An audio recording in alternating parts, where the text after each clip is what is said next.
Donc, les états cohérents N peuvent encore s'écrire comme ceci.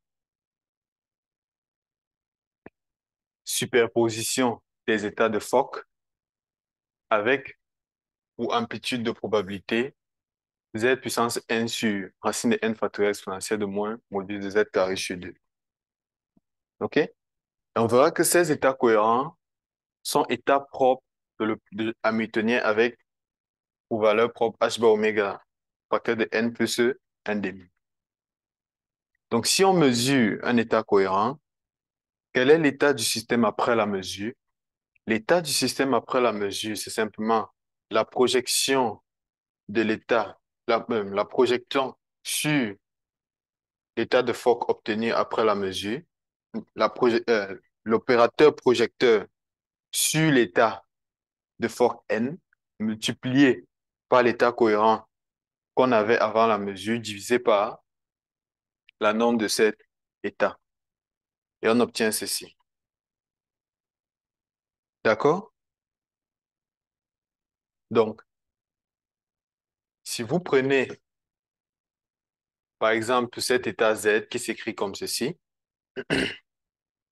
si vous voulez prendre son bras, vous verrez que le bras vous donnera la somme des Cn étoiles bras n. Si vous appliquez n à Z, ceci vous donne quoi? Ceci vous donne ket n bras n appliqué à la somme des alpha n ket n. D'accord? Et on verra que ceci vous donnera la somme. Je peux encore transformer ce ket n bras n par ket m bras n, ça ne change rien. J'aurai n, m, m, ket n. Et on verra que ce produit scalaire-ci est différent de 0 seulement que lorsque n égale m. OK? Et ceci vous donnera donc quoi? Ceci vous donnera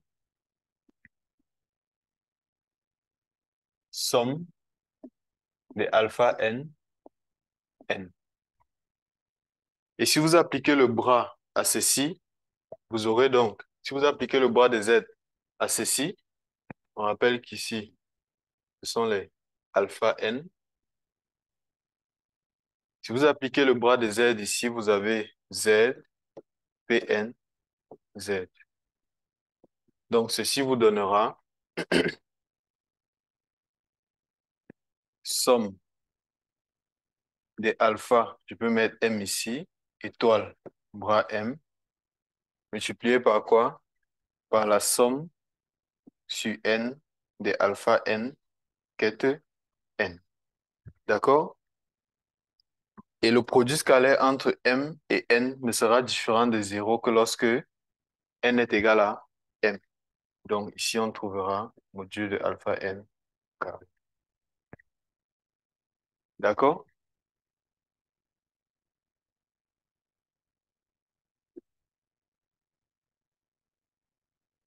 Donc, la probabilité d'obtenir l'état de Fock n après la mesure nous donne ceci que l'on peut calculer aisément. On avait déjà vu l'expression générale de alpha n.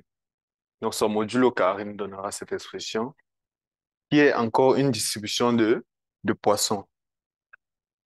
Et vous pouvez reconnaître que lorsque on a une distribution de Poisson, le terme en exponentiel est encore le terme lambda, qui est la moyenne de la distribution. Donc, cette distribution de Poisson est maximale lorsque la valeur moyenne de l'état nombre de photons est égale au module de l'état cohérent au carré. On peut voir sur cette représentation que, on peut voir sur cette représentation que cette distribution de Poisson est maximale lorsque la valeur moyenne est égale au module de l'état cohérent considéré au carré. qui est 10. OK? Maintenant, lorsqu'on calcule le rapport de la dispersion sur l'opérateur n et la valeur moyenne de n, on voit que ce rapport tend vers 0 lorsque on prend des états cohérents d'amplitude très grande. OK?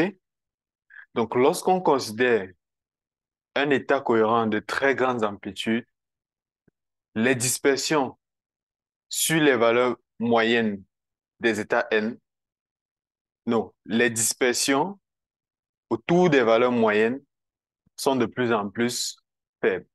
Donc, plus je considère un état cohérent de très grande amplitude, plus j'ai une faible dispersion sur le nombre de photons.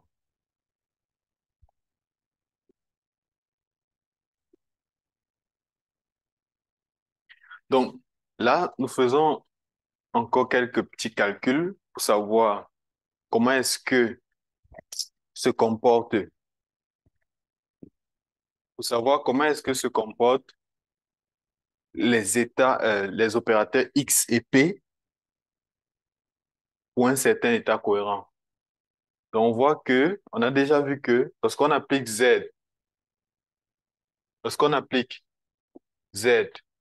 A à Z, on obtient 4ZZ.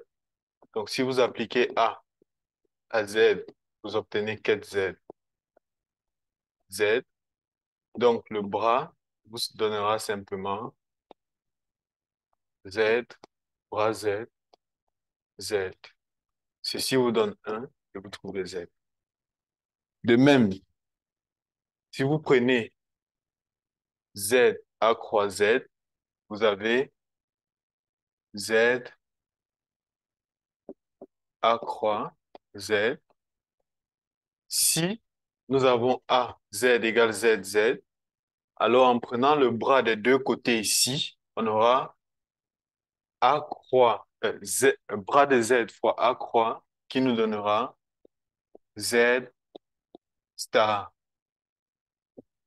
bras Z que l'on multiplie par le quête de Z et comme ceci nous donne 1, nous obtenons ici Z star.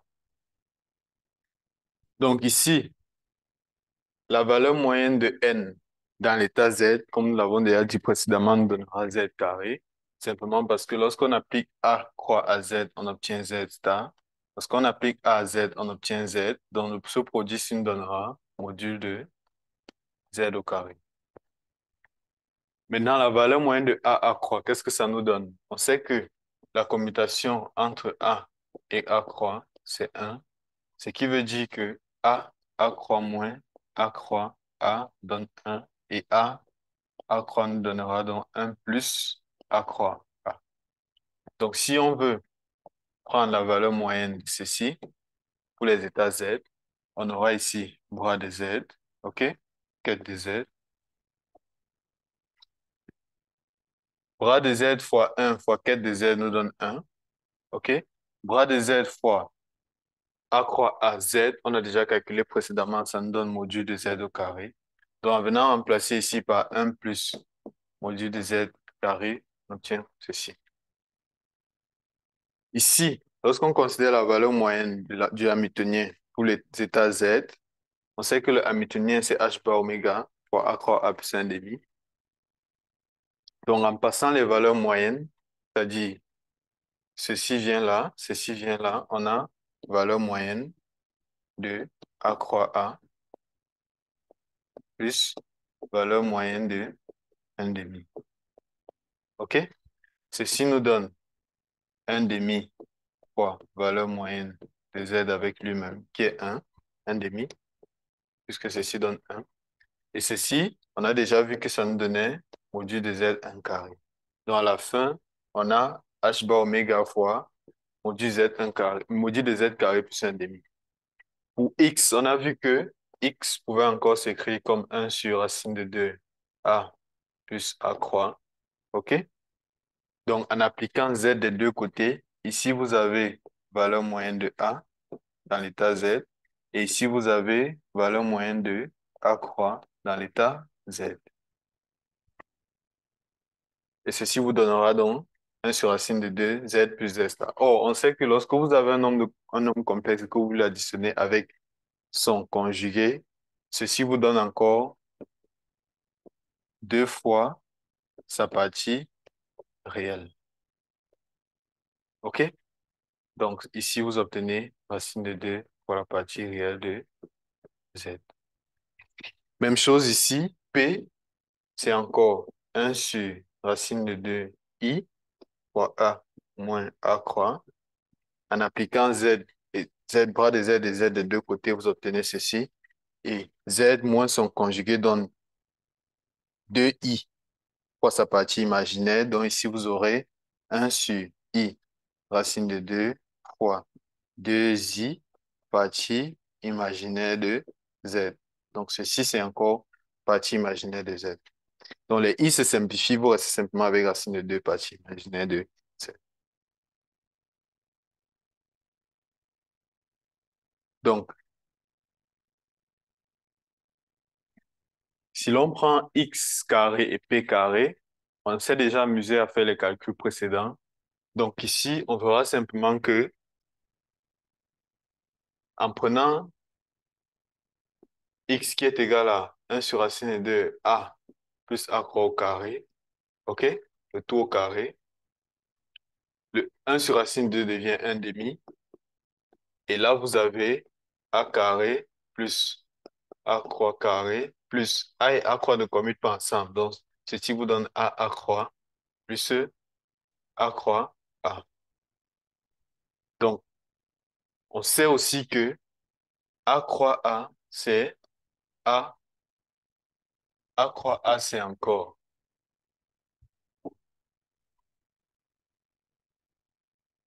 A croix plus 1. OK? Donc, là, vous aurez A croix plus A croix plus 1, ce qui vous donnera 2A. Donc, vous aurez, non, on a vu que hmm, A croix est encore A croix A plus 1. Donc, A croix plus A croix A vous donnera 2A croix A plus 1. Et lorsque, si vous prenez la valeur moyenne de X carré, vous aurez ici bras de Z, quête Z, partout là. Ceci vous donnera Z carré, comme on a calculé précédemment. Ou alors, si vous voulez plus de démonstration, A carré Z, Z. Ceci est encore bras de Z, A, quête de Z.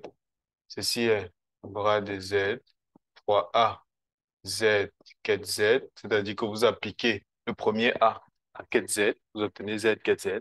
Et comme ceci est un nombre complexe, vous avez Z, OK? Z, A, Z. Ceci vous donne encore Z, quête Z. Donc, à la fin, vous aurez bras de Z, Z carré, quête Z, ce qui vous donne Z carré. De la même façon, vous pouvez trouver que la valeur moyenne de A croix carré vous donnera Z star au carré. Donc, vous aurez ici Z carré plus Z star au carré, OK? Moins Z, moins 2 Z, Z star, qui viendra d'ici, moins 1. Et ceci n'est rien d'autre que Z moins Z star au carré. Donc, tout ce terme-ci vous donnera Z moins Z star au carré moins 1. OK? Que vous voyez ici.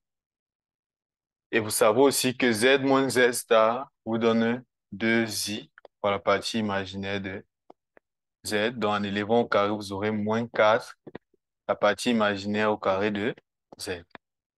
OK? Donc là, vous aurez 1 demi moins 4 partie imaginaire au carré de Z moins 1. Avec ce mot, vous aurez plus, donc ça fait 1 demi, 4 fois la partie imaginaire au carré de z, plus. De la même façon, vous obtiendrez la valeur moyenne de p carré comme étant égale à 1 demi de 1 plus la partie imaginaire de z au carré. Et après cela, vous pouvez calculer les dispersions au carré. Donc, par définition, delta x au carré vous donne la valeur moyenne de x carré plus la valeur moyenne de x le tout au carré. On avait déjà calculé la valeur moyenne de x. La valeur moyenne de x nous avait donné racine de 2 partie réelle de z. La valeur moyenne de p nous a donné racine de 2 partie imaginaire de z.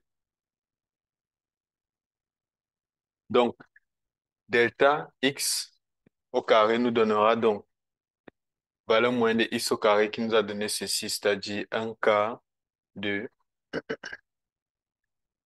non, pas un quart, un demi, désolé, de un plus 4 fois partie réelle de z, d'accord? Moins la racine de 2 de la partie réelle de z au carré, le tout au carré.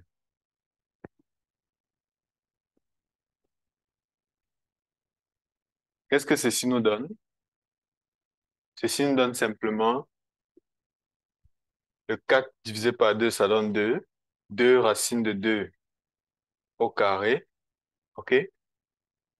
Moins 2 racines, 2 parties réelles de z au carré, moins 2 parties réelles de z carré, ça donne 0. Et on reste avec 1 demi. D'accord? De même pour P, on aura quoi? Valeur moyenne de P carré nous a donné 1 demi de 1 plus 4 fois partie imaginaire de Z. D'accord? Moins, on a vu que la valeur moyenne de P nous a donné quoi? Racine de 2 parties imaginaires de Z, le tout au carré. Ceci nous donnera aussi 1 demi. Et si nous prenons, calculons donc maintenant delta X, delta P, en prenant les racines ici, on aura 1 sur racine de 2 fois 1 sur racine de 2 qui donne 1 demi. Donc, on voit que lorsqu'on considère les états cohérents, on trouve le produit de la dispersion sur X et de la dispersion sur P égale à 1 demi. Et si l'on se réfère au produit d'une détermination de Heisenberg qui dit que deux variables conjuguées, dit que le produit des dispersions de deux variables conjuguées en théorie quantique est toujours supérieur à h bar sur 2, on voit que pour les états cohérents, on obtient exactement h bar sur 2 lorsqu'on considère les opérateurs, lorsqu'on considère les dimensions des opérateurs, mais lorsqu'on se restreint au cas des opérateurs adimensionnés, on obtient exactement un demi. OK? Donc, la relation de Heisenberg est minimisée pour le cas des états cohérents. Donc, Heisenberg nous dit que si vous prenez le produit des dispersions de deux opérateurs quantiques, vous devez toujours trouver quelque chose qui est supérieur à h bar sur 2. Mais là, avec ces états, on trouve exactement h bar sur 2. Donc ici, on voit que les états cohérents minimisent la relation de Heisenberg. Et c'est donc pour cela qu'on les appelle encore états quasi classiques, car ils nous permettent de se rapprocher des comportements classiques.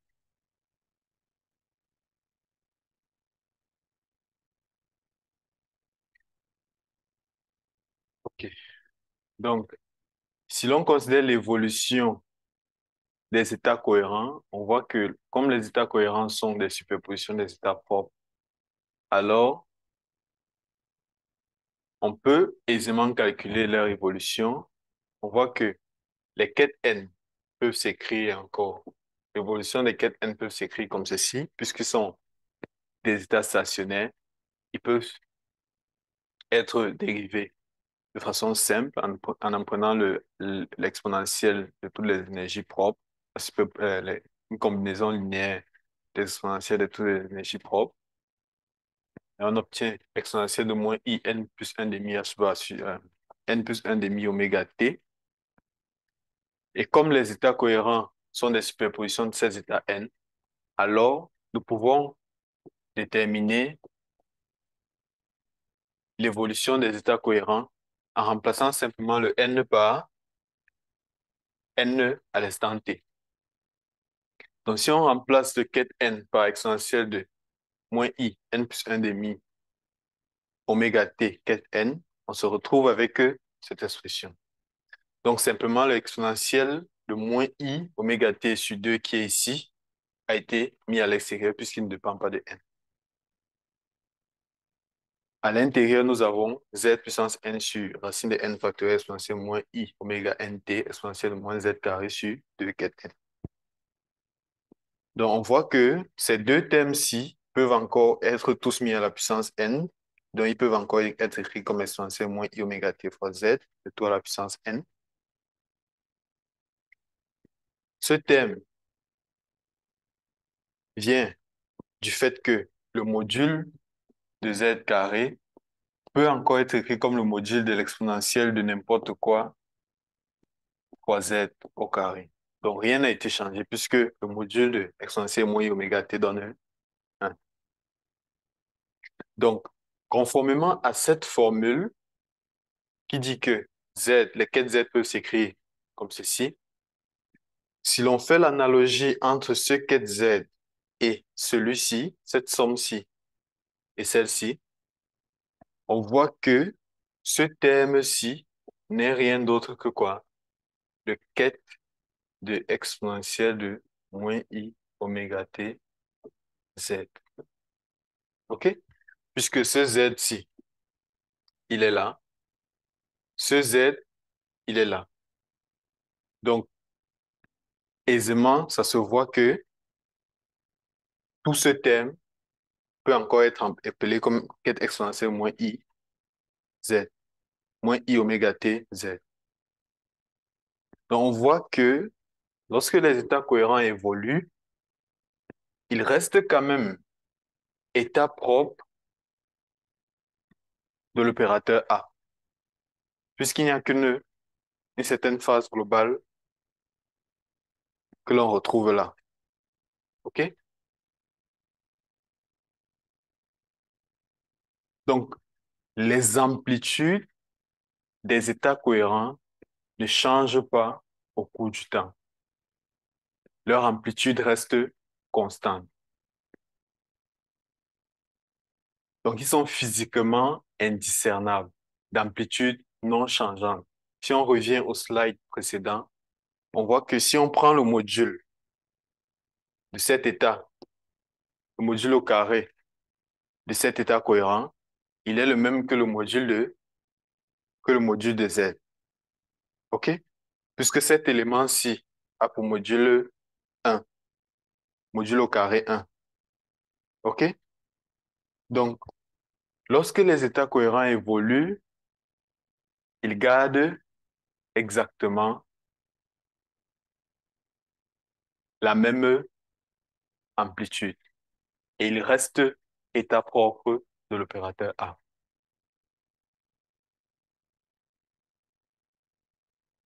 OK?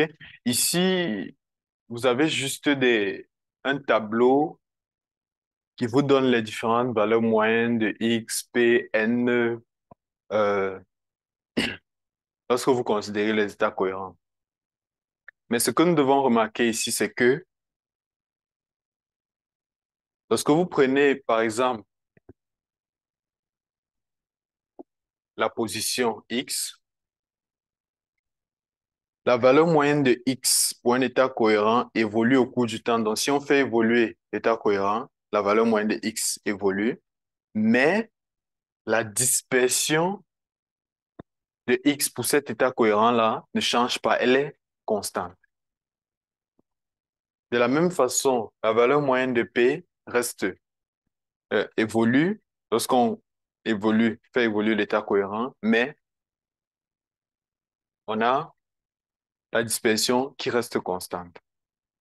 Donc, on verra en vidéo comment est-ce que la gaussienne ou alors la, la distribution de probabilité associée à un état cohérent évolue. Vous verrez que la gaussienne associée à cet état cohérent peut changer lorsqu'on prend l'axe des positions, mais sa dispersion reste constante. Donc, prenons la vidéo.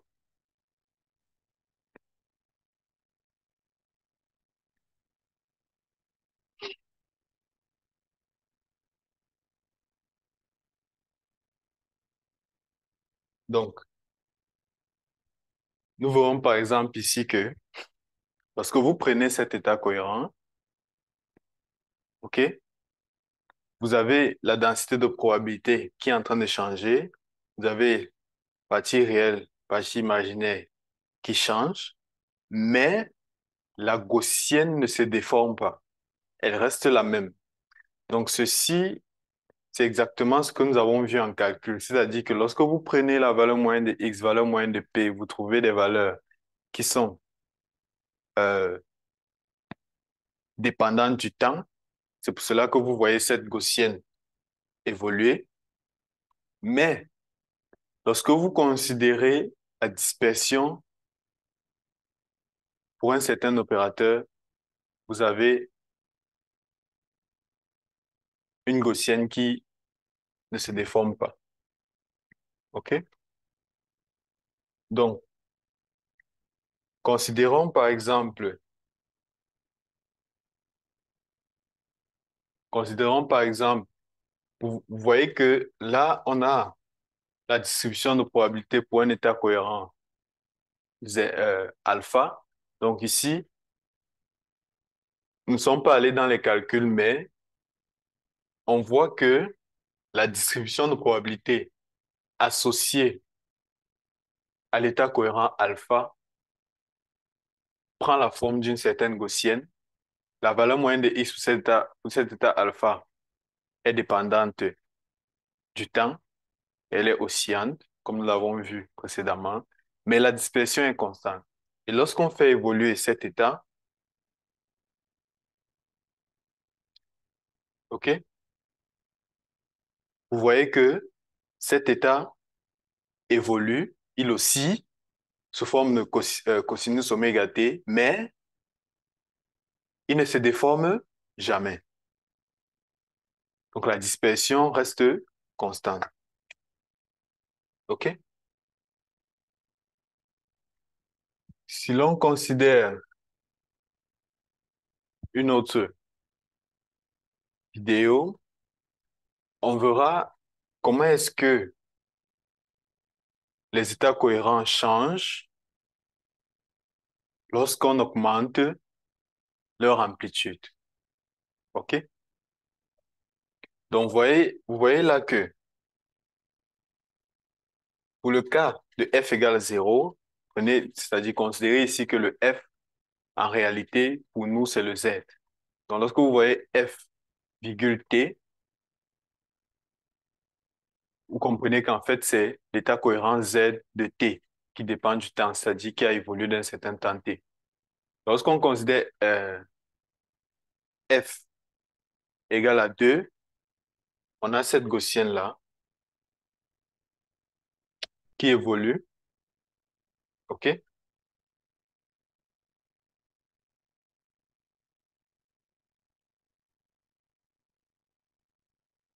On a cette gaussienne qui évolue. Lorsqu'on considère f égale à 10, on a une gaussienne qui est de plus en plus rétrécie, ou alors, donc la largeur est de plus en plus diminuée, OK? Qui évolue aussi. Donc, comme nous l'avons vu, on a vu que lorsque l'amplitude de la gaussienne augmente, qu'est-ce qui se passe? Lorsque l'amplitude de la gaussienne augmente, la dispersion diminue. Donc, on voit ici que lorsque f est égal à 10, lorsque f est égal à 10, la dispersion a diminué. Et lorsque f est égal à 100, qui est une valeur très grande, on ne remarque presque pas la gaussienne. Donc, elle a tellement diminué qu'on ne la remarque pas et son évolution décrit le potentiel d'un oscillateur harmonique purement classique. OK? Donc, de plus en plus que l'amplitude de la gaussienne est grande, on reproduit les trajectoires classiques en utilisant les états cohérents.